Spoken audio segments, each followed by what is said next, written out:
Bonjour et bienvenue à cet enseignement sur l'Épître de Paul aux Romains.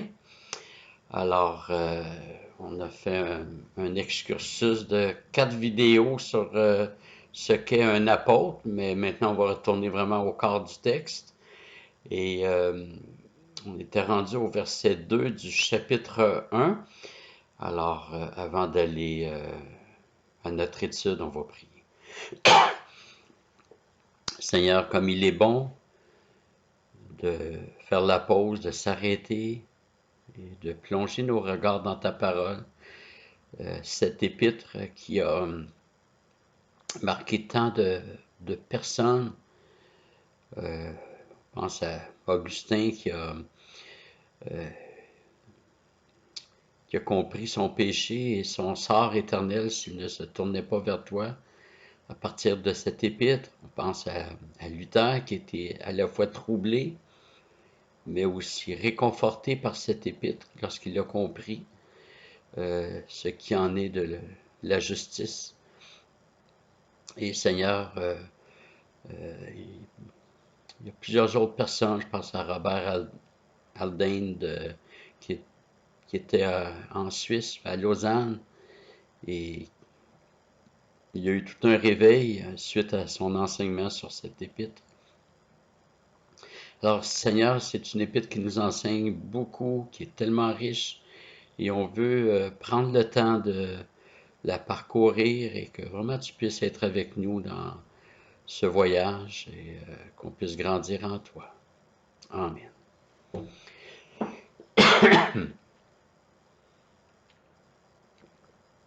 Donc, on va étudier le verset 2, mais pour fin de mise en contexte, je vais lire le verset 1 aussi de Romains chapitre 1. Donc, Romains chapitre 1, verset 1. Paul, serviteur du Christ Jésus, appelé à être apôtre, mis à part pour l'évangile de Dieu. Verset 2. Cet évangile, Dieu l'avait promis auparavant par ses prophètes dans les saintes Écritures. Donc, non seulement l'évangile est de Dieu, le verset 1, mis à part pour l'évangile de Dieu, c'est son évangile. Le mot évangile, c'est un mot grec, vient du grec plutôt, qui signifie tout simplement bonne nouvelle. Et le verset 2 dit que cet évangile avait été annoncé auparavant par ses prophètes. Dieu a utilisé des prophètes pour annoncer l'évangile. Les prophètes faisant certainement référence aux auteurs de l'Ancien Testament, ceux qui ont écrit.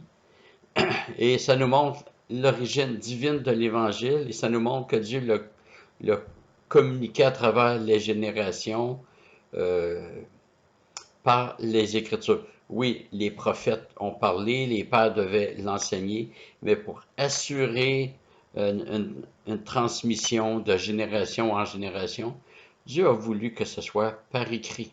Cet évangile, Dieu l'avait promis auparavant par ses prophètes dans les saintes Écritures. Et Hébreux 4.2 va dans le même sens, alors que l'auteur parle de la génération d'Israélites qui est sortie d'Égypte. Donc, je vous lis le verset. « Car la bonne nouvelle nous a été annoncée aussi bien qu'à eux, c'est-à-dire ceux qui sont sortis d'Égypte, mais la parole qu'ils avaient écoutée ne leur servit de rien, car ceux qui l'entendirent ne la reçurent pas avec foi. » Ce verset dit bien que cette génération avait entendu la bonne nouvelle. Bonne nouvelle, c'est évangile. Et c'est intéressant, excusez-moi, parce que certains pensent que l'Évangile a commencé avec Jésus-Christ. C'est vrai que Jésus a accompli l'œuvre qui permet l'Évangile. Sans l'œuvre de Jésus à la croix, sans la résurrection, il n'y a pas de bonne nouvelle. Mais la bonne nouvelle, quand on parle de bonne nouvelle, une nouvelle, c'est un message, hein? Ça a été annoncé bien avant la venue de Jésus. Sous l'Ancienne Alliance, l'Évangile était annoncé par voie de préfiguration, de type, d'annonce, de prophétie. Par exemple, les sacrifices d'animaux annonçaient l'Évangile, dans le sens que les Israélites pouvaient apprendre par ses sacrifices, que Dieu accueille le sacrifice de substitution, c'est-à-dire qu'un autre meurt à la place du coupable. Les sacrifices d'animaux n'avaient aucune efficacité, mais ça annonçait. La bonne nouvelle était annoncée. Donc, c'est un exemple pour nous montrer que l'Ancienne Alliance préparait, annonçait la Nouvelle Alliance en Jésus-Christ. L'Évangile, frères et sœurs, n'arrive donc pas sans préparation. Il est anticipé, attendu, préparé. Et Paul va utiliser justement l'Ancien Testament, les livres sur lesquels les Juifs s'appuyaient pour conserver les rites juifs. Paul va les utiliser pour démontrer la fin de la loi. La fin au sens du but. Et Dieu avait promis cet évangile qui est devenu manifeste en Jésus-Christ. Paul connaissait bien les Saintes Écritures avant sa conversion. Mais ce n'est qu'une fois éclairé qu'il peut en apprécier la grandeur et accepter que l'Évangile s'ouvre aux païens. Il y a des gens qui ont voulu mettre une coupure entre l'Ancienne Alliance et la Nouvelle. Il y a des coupures, ce qu'on appelle la discontinuité sur certains aspects. Par exemple, le vœu de Naziréa, on n'en parle plus. On ne s'humilie plus avec un sac et assis sur la cendre. Mais dans le fond, il n'y a qu'une seule alliance. Dieu n'a toujours eu qu'un seul plan. Avant Jésus-Christ, c'était toute la phase préparatoire sous forme d'ombre, de type, de préfiguration. Tout cela, c'est des choses qui annoncent. J'ai souvent comparé cela à une maquette. Une maquette d'hôpital n'a jamais soigné personne. Le projet, c'est l'hôpital, la construction de l'hôpital, mais la maquette est là pour préparer. L'Ancienne Alliance avait ce but.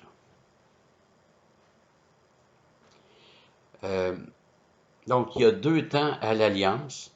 L'ancienne, le temps de préparation, de promesse, d'annonce et de préfiguration. Et la Nouvelle Alliance, c'est le temps de réalisation, d'accomplissement. C'est là que les bénédictions, c'est en vertu de cette alliance-là que les bénédictions sont déversées. Donc, il y a une unité très réelle entre les deux alliances. On ne les divorce pas, mais on ne les confond pas. Abraham, c'est notre père dans la foi. Ça signifie que Abraham avait la même foi que nous. Lui, il avait la foi au Messie à venir. Nous, on a la foi au Messie qui est venu. Mais c'est la même foi qui est dans le même Messie.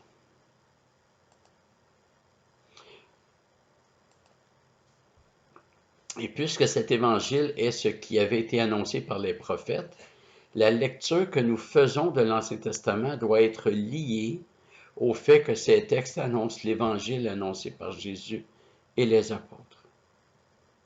Nous devons faire une lecture christocentrique des Écritures, y compris l'Ancien Testament. Christocentrique, c'est centré sur Jésus-Christ. L'Évangile, puisqu'il a été promis par les prophètes, d'abord à la nation juive, et l'Évangile, c'est l'essence des promesses faites aux Juifs. C'est le même évangile que nous recevons, c'est ce que Paul dit. Paul s'adresse à des croyants à très grande majorité d'origine non juive. Puis, il parle de l'évangile, il va en reparler. En fait, l'épître est pas mal sur l'évangile. Puis, c'est le même évangile que Paul dit, qui a été annoncé à la nation juive. Donc, c'est les mêmes promesses. C'est le même salut qui a été annoncé. Ça veut dire que Dieu n'a pas deux blocs de promesses. Il n'y a pas deux testaments, un pour l'Église puis l'autre pour Israël. C'est le même évangile. Et le verset 3, donc si le verset 2 porte sur le fait que l'Évangile était annoncé sous l'Ancienne Alliance, le verset 3 nous dit que ce même Évangile concerne le Fils de Dieu. Cet évangile concerne son Fils, venu à l'existence ou advenu de la descendance de David selon la chair. Donc, l'expression selon la chair évoque ce qui concerne sa nature humaine. Ce que plusieurs versions traduisent par né, donc du verbe naître, signifie plutôt advenu. Ce n'est pas du tout le verbe naître que l'on retrouve dans les généalogies. Et Paul fait la nuance ici, il va faire la même chose dans Galates 4.4, comme pour rappeler que le Messie n'est pas arrivé dans ce monde par une naissance courante, ordinaire et naturelle. Dans le cas de Jésus, c'est le Fils éternel de Dieu qui a pris chair.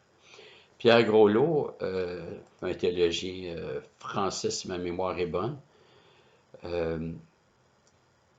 il avait quand même une belle expression. Il dit que l'incarnation du Fils, c'est Dieu qui fait irruption dans sa création. Donc, Jésus, il est venu à l'existence, il est advenu à travers David. Fils de David, ben là, c'est une expression qui est tellement riche. C'est toutes les prophéties qui s'accomplissent par le Messie. Une des grandes contributions de l'Alliance davidique, c'est de nous informer que l'Alliance devait être accomplie par un représentant pour son peuple, le Fils de David. Et le verset 4 dit, est désigné, on va relire le verset 3 parce que ça va mieux couler. Cet évangile concerne son Fils venu à l'existence de la descendance de David selon la chair, et désigné Fils de Dieu avec puissance selon l'esprit de sainteté par sa résurrection d'entre les morts. Certains retiennent les versets 3 et 4 les deux natures de Jésus. Il est vrai que le verset 3 mentionne que c'est de la nature humaine que Jésus est fils de David, mais je pense qu'il faut plutôt y voir deux temps, deux périodes du ministère de Jésus. Le premier temps, c'est son ministère terrestre, et le deuxième temps, c'est que Christ est devenu, donc plutôt le deuxième temps réfère à ce que Jésus-Christ est devenu suite à son exaltation, son élévation vers son Père, son intronisation.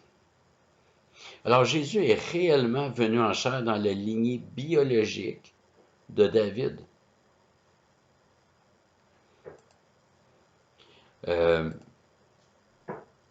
Jésus, c'est le descendant promis, le descendant biologique, le fils, la descendance d'Abraham, ça, on voit ça dans Galates 3.16. Et nous, chrétiens de toute origine, nous qui sommes en Jésus-Christ, en fait, nous sommes dans la descendance biologique. Et ça rejoint ce que l'auteur de l'Épître aux Hébreux affirme. Il fallait que le sauveur de l'humanité soit un représentant de l'humanité. Ce point va être développé au chapitre 5, quand Jésus va être mis en parallèle avec Adam. Et en Romains 9.5, il est dit, les Israélites, de qui est issu, selon la chair, le Christ, qui est au-dessus de toute chose, Dieu béni éternellement. Amen. Alors pour nous, c'est difficile de concevoir la nature divine qui s'harmonise avec la nature humaine parce que ça ne fait pas partie de notre réalité. Nous, on a la nature humaine. Oui, l'Esprit de Dieu habite en nous, mais on n'est pas devenu Dieu. On n'est pas devenu de nature divine. Nous sommes des humains. Et Jésus s'est dépouillé, c'est-à-dire qu'il a renoncé à avoir recours à ses attributs divins. Il n'était pas partout à la fois. Il a dû se rendre près du figuier pour vérifier s'il avait produit des fruits. Mais la grande difficulté pour nous, c'est de croire que Jésus a réellement expérimenté la nature humaine sans avoir connu le péché. Alors, si Jésus n'a pas péché, comment peut-il avoir réellement expérimenté la nature humaine? Ben, le problème vient d'une équation que nous faisons et qui nous trompe. L'expérience humaine ne devrait pas être liée à l'expérience du péché. En fait, le péché ne favorise pas l'expérience humaine. Autrement dit, c'est pas parce que je pêche que j'expérimente c'est quoi un être humain. Le péché ne nous humanise pas, il nous dénature, il nous déshumanise. En fait, Jésus, c'est le seul qui a vécu comme un homme, comme une créature établie par Dieu. C'est le seul qui a vraiment connu c'est quoi être un homme, selon Dieu. Et le verset 3 annonce Jésus comme le Fils de Dieu, donc son Fils. Et au verset 4, Paul dit que Jésus a été désigné Fils de Dieu. Alors, comment comprendre déclaré ou établi Fils de Dieu? Ne l'était-il pas déjà? Alors, au verset 3, c'est la filiation ontologique de Jésus, c'est-à-dire la filiation qui relève de sa nature. Il est Dieu, Fils de Dieu depuis toute éternité.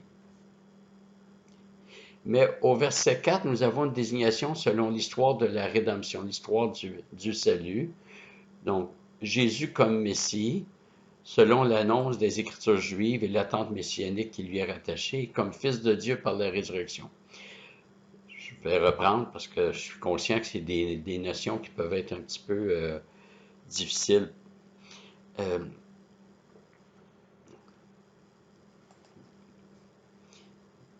Maintenant, quand on dit que Jésus est le Fils de Dieu, qui est rapporté dans Romains 1,4, c'est le Dieu incarné. Le Fils éternel n'était pas le Fils incarné. Le Fils s'est incarné, il est venu accomplir, puis Dieu l'a reçu comme son Fils. Il a reçu Jésus comme le représentant de la race humaine comme son Fils.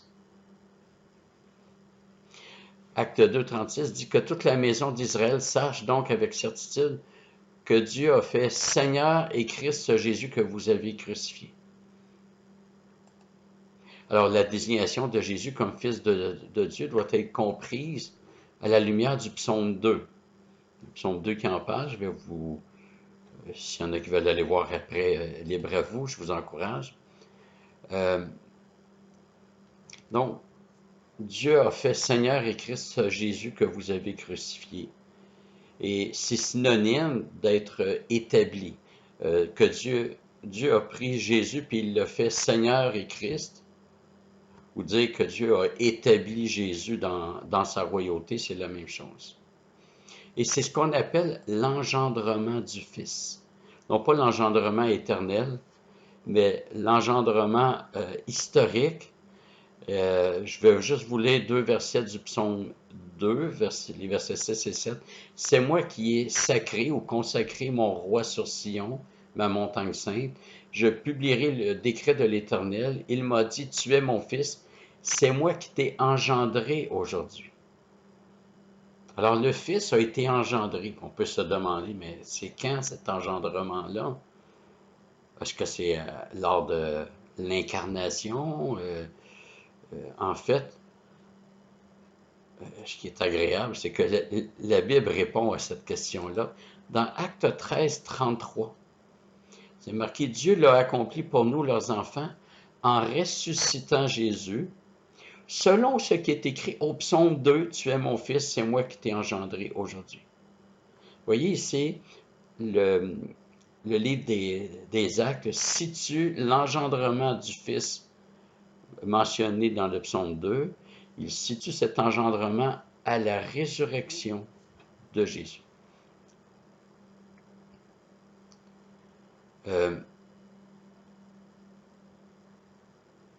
Donc, c'est vraiment la résurrection, c'est pas l'élévation à la divinité. Jésus n'est pas devenu Dieu. Il l'est depuis toute éternité. Non, lorsque Paul dit qu'il a été désigné ou établi Fils de Dieu, il fait référence au plein statut messianique et donc royal. il était le Messie, mais il devait accomplir toute son œuvre en tant que souverain sacrificateur. Et maintenant, la résurrection démontre qu'il a accompli tout ce qu'il fallait, sans insinuer qu'il ne remplit plus cette fonction de souverain sacrificateur. Il continue et il l'est pour l'éternité. Et au moment où vous écoutez cette vidéo, il intercède pour nous. C'est dans son rôle sacerdotal. Donc, juste pour que les choses soient claires, le Fils de Dieu, il est Fils de Dieu depuis toute éternité, mais incarné et représentant de l'humanité, il l'est devenu et Dieu a manifesté ça par sa résurrection. On a le même développement avec la royauté.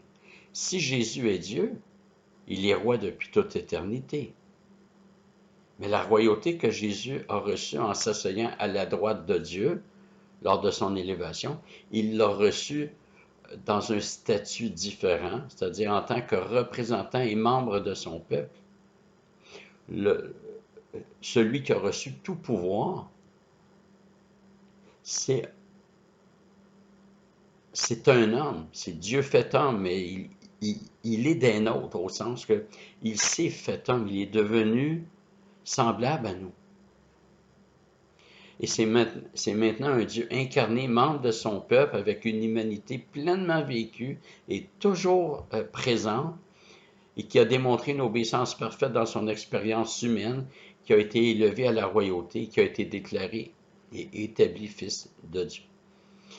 Ça serait trop long, ou plutôt c'est pas la place dans une étude comme celle-ci pour faire tous les liens, mais juste vous mentionner que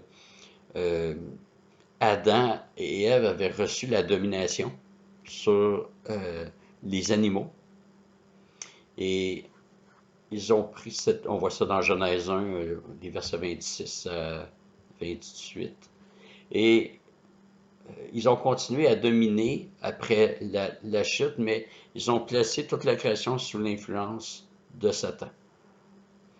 Et le psaume 8, qui est un psaume à la fois adamique et messianique, c'est-à-dire adamique, on retrouve le langage de Genèse 1, 26 à 28, là, que Dieu a remis toute la domination à l'homme. Et dans Hébreu, le chapitre 2, on voit que c'est Jésus-Christ qui a repris les rênes, si on veut. Il a récapitulé, au sens étymologique du terme, il a redonné une tête d'alliance à la création. Et donc, on voit que la royauté de Jésus, c'est en lien avec le mandat qu'Adam et Ève avaient reçu. Alors, c'est une seule grande histoire que la Bible.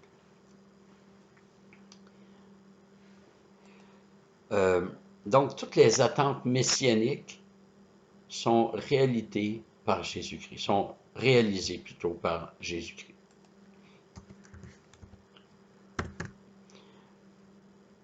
Mais même la résurrection faisait partie de l'attente messianique. Pour les Juifs, la résurrection indiquait la victoire décisive et définitive de Dieu sur le mal. C'est le renversement des conséquences de la chute. Frères et sœurs, l'Évangile, c'est un renversement. C'est une reconstruction de ce qui a été détruit. Et la résurrection de Jésus-Christ, elle est centrale dans la bonne nouvelle. C'est le plan de Dieu depuis toute éternité. Et c'était le plan de Dieu adressé à la nation juive et que la nation juive a refusé. On ne peut pas vouloir le royaume tout en rejetant le roi de ce royaume.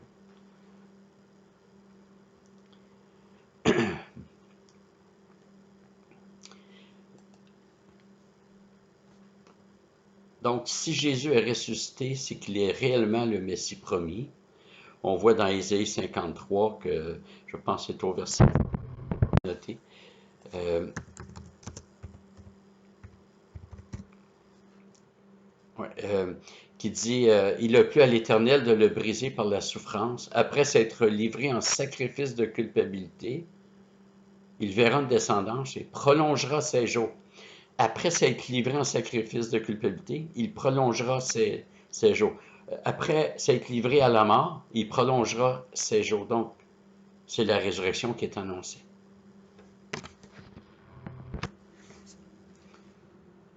Et la résurrection de Jésus-Christ devient notre garantie que les promesses de Dieu vont se réaliser pour nous.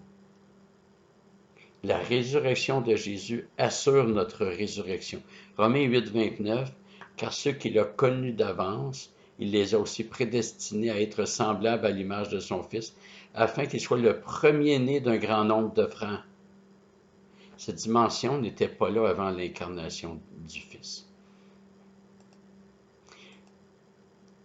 La résurrection du Fils, c'est aussi la résurrection de celui qui a passé par le jugement à notre place. Et si on est en lui, on a tellement une grande sécurité parce que Jésus a subi le jugement. Il est de l'autre côté de la douane du jugement, si on veut. Et si on est en lui, ça veut dire que la condamnation, on ne l'a pas.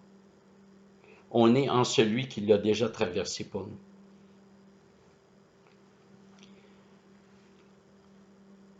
Et la résurrection, c'est l'événement qui indique que Jésus acquiert un nouveau statut comme chef de son peuple, chef d'alliance, la nouvelle alliance, et c'est ainsi qu'il acquiert le salut pour son peuple. Alors voilà, on va s'arrêter ici pour aujourd'hui. Et je viens de constater que j'ai oublié d'ouvrir par la prière. Alors, je n'oublierai pas de terminer par la prière. Alors, inclinons-nous. Seigneur Dieu, on veut te prier de nous faire grandir en toi. Nous avons besoin, Seigneur. Fais-nous réaliser les richesses de l'œuvre de Jésus-Christ, combien elle est totale et absolue, combien elle répond parfaitement aux exigences du Père, combien elle nous assure et qu'elle nous rassure aussi que toutes les promesses sont oui en Jésus-Christ. Seigneur, bénis-nous, continue ton œuvre en nous, pour la gloire de ton nom. Amen. Voilà, frères et sœurs, que le Seigneur vous bénisse et à bientôt. Au revoir.